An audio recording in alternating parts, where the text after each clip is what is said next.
يا جود هاتي بيضا ودي البركوال، الآن يا نور عيني واجلسي جنبي،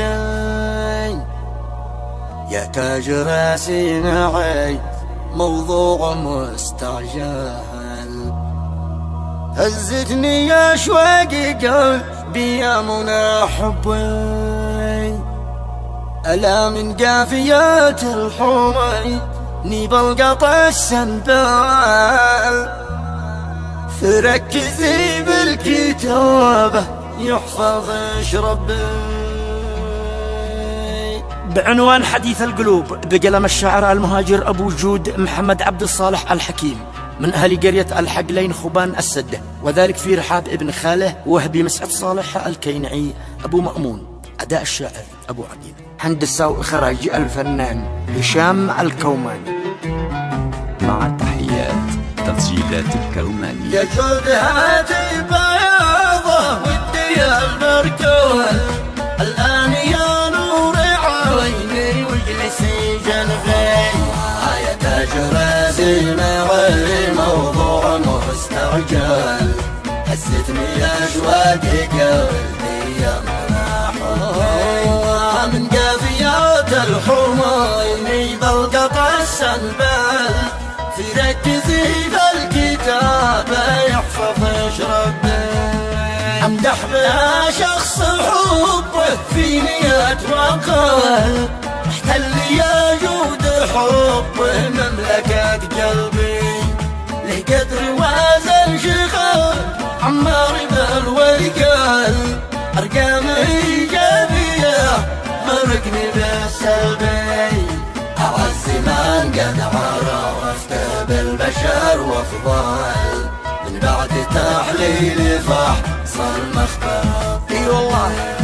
هل قد عرفتي من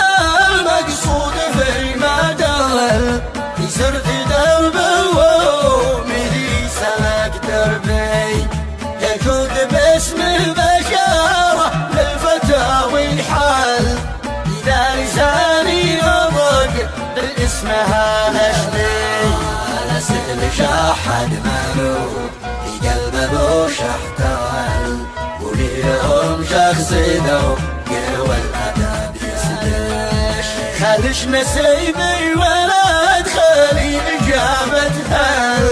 طلبت قربه مثلي طلب قربي،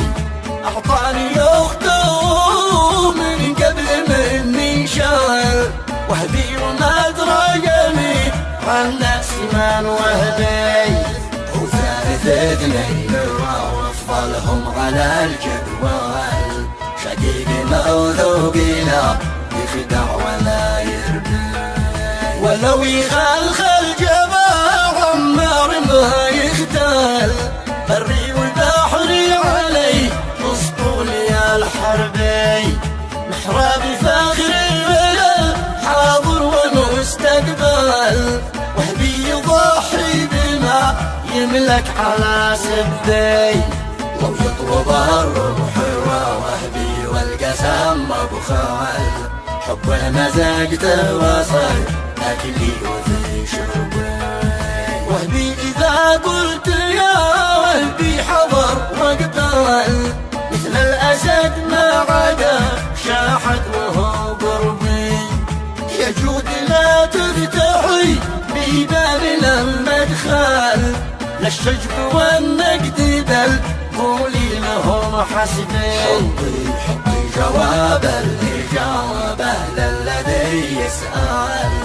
يعطي خصيبي ولي هو عضو في حزبي، ومن فضائية دستوري وذي سجل، أدلى بتصريح للشرقي وللغربي، بالصوت ذي بحته للمستمع تذهل، أبو عقيل ذي كسر جمهوره الشعبي،